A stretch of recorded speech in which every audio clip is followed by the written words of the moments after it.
Hi.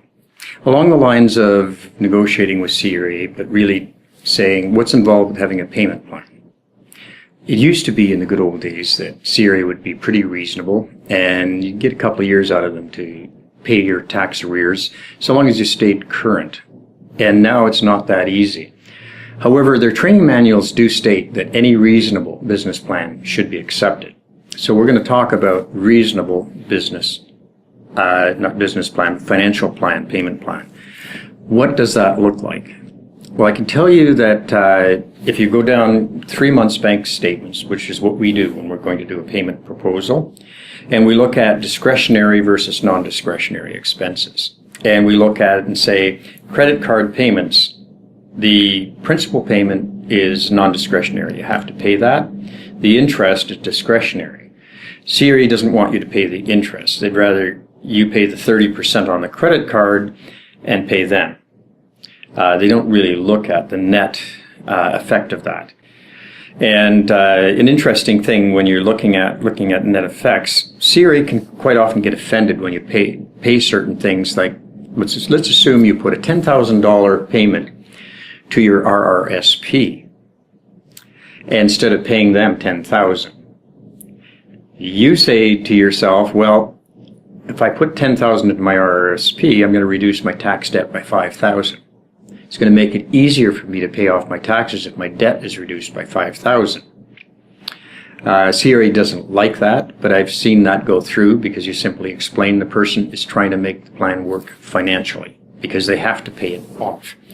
So you have to pay your rent, you have to pay your mortgage, you have to pay your heat, your hydro. You're allowed to feed your cat and your kids, and the dog too. However, you're not allowed to have any surplus income. They want it all. In today's environment where it's insanely aggressive, sometimes they're even turning down where you've cut back what you eat and you don't drink and you don't smoke and all that. It's not good enough. One of the insane things they'll do is send you to the bank to get a letter stating they won't loan you any money. Well, isn't that fun, eh? Dear Mr. Loans Officer, I'm in trouble with the tax department. I need to make a payment plan, and I need to prove to them that you wouldn't loan money to me. Well, that feels so great. Everybody just loves doing that. And the reality of the matter, they just send you there. First of all, half the people won't even go because they don't want the humiliation. And those that do go, that's not good enough anyway. They still want more.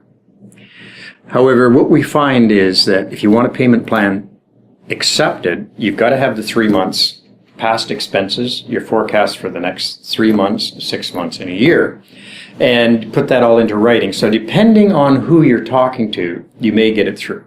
But if it's not highly detailed, your chances of getting it through are pretty remote. So it has to be done extremely well.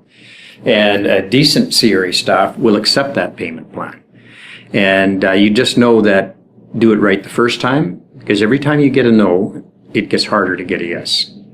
So make sure the payment plan is detailed, it's factual, and understand this thing. Don't ever promise something you might not be able to deliver, because they'll hunt you down and send the Gestapo, CRA Collections Enforcement to get you.